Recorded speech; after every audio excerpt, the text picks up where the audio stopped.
Tissue. What makes up tissues? You know it. Cells. Cells. Okay? Everything occurs in this organism that we know as the human at the cellular level. Doesn't matter what organ or system you may be looking at, if something is wrong with that organ or that system, where is it going wrong at? At the cellular level. How do I know that? It'd be a breakdown of the functions of tissue. Okay, it'll be a breakdown in the functions.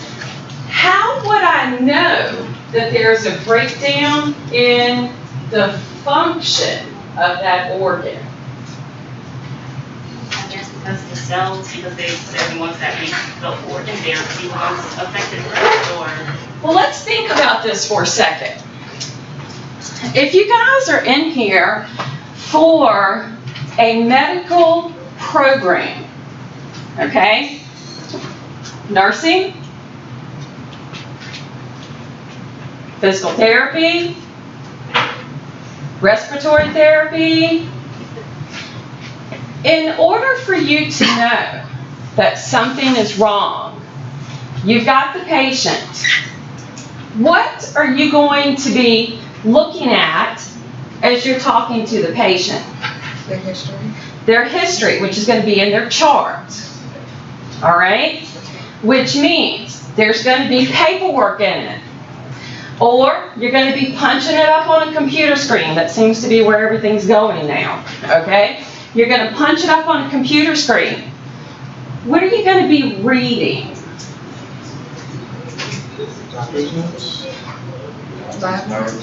Lab. Labs. What's the purpose of labs? To see if anything on the cellular level is malfunctioning. How do you know if it's malfunctioning on that cellular level? Because the charts will say it. The lab's going to say it. The lab. They're going to draw blood. They're going to take pictures. They're going to do something, right, on that patient that you're looking at. The way that you know something is wrong is because you're being told by these tests. How does it go wrong at the cellular level? Depends on the disease. Okay? Now, when we talk about the cellular level, what are our cells makeup? What's the structure of the human cells?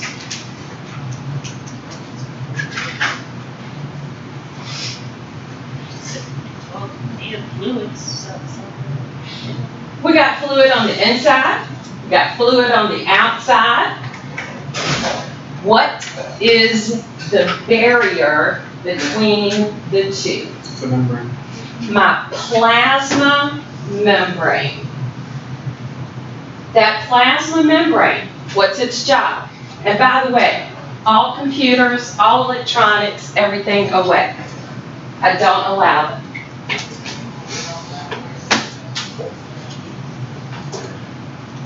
Plasma membrane, it protects the inner parts of the cell, but it also allows some stuff in the cell, I guess, to help it function.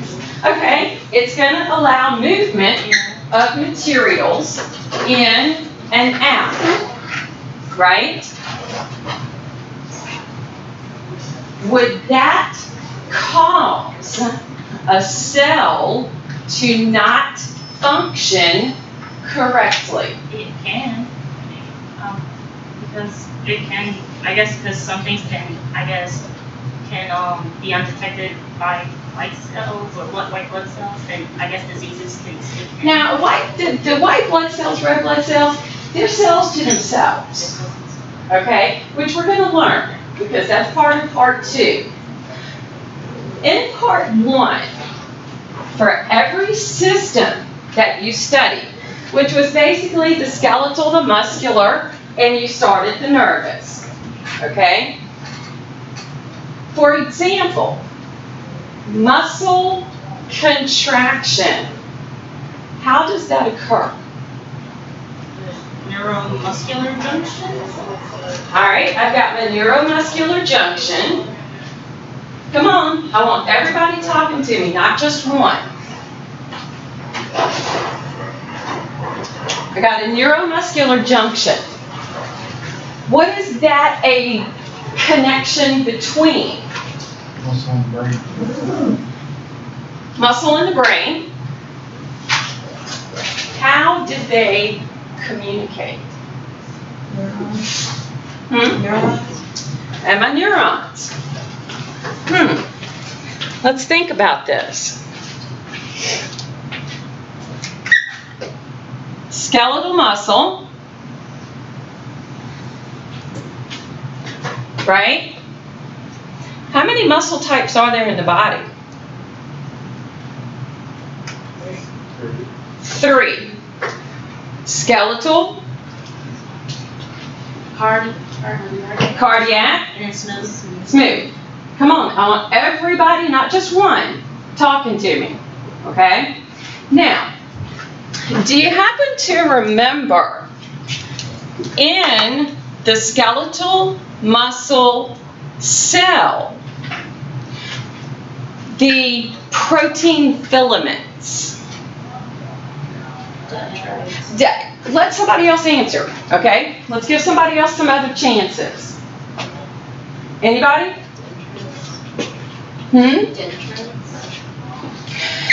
Dendrites are part of a neuron. But what about those protein filaments?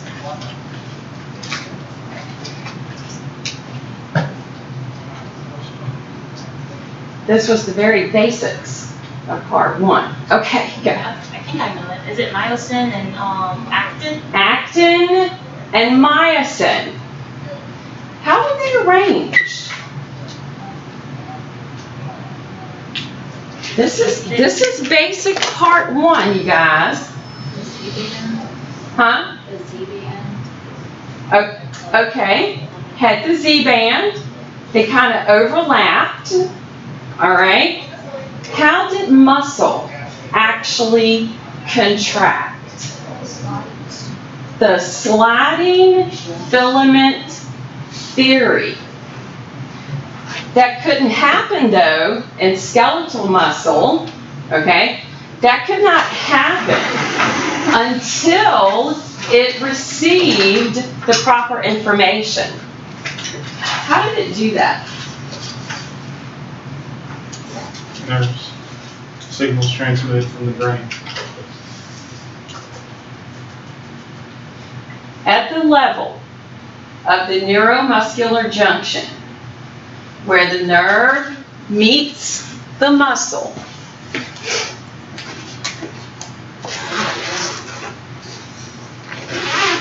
this area right here,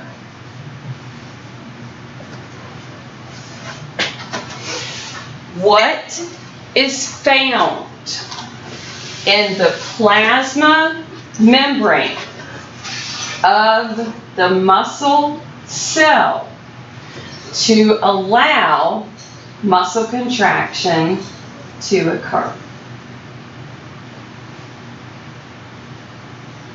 Is it like the synaptic cleft in the brain? Well, that's my area where they meet. What is found specifically in the plasma membrane that allows contraction to occur? Just give everybody else a time, just a few seconds, okay? Anybody? Isn't it calcium or the? Okay, I got to deal with calcium. Yeah, and then isn't it ATP or is that the tape? ATP will come along, but for this to actually occur, I got to deal with calcium, Sodium. sodium, Potassium. potassium.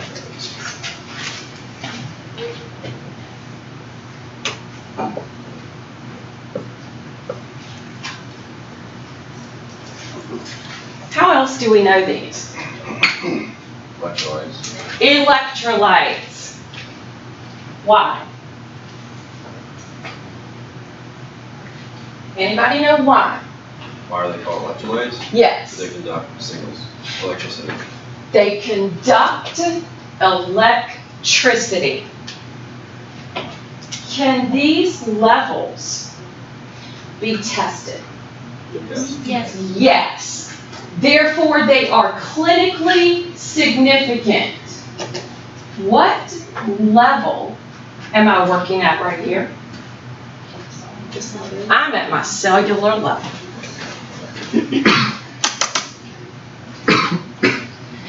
If calcium was not present, would the conduction along the nerve occur? Would contraction of the skeletal muscle occur? Sodium not present, would anything occur? Sodium too high. For everything that could be off balance, my calciums, my sodiums, my potassiums, could they all affect that skeletal muscle movement? I only see one person shaking their head.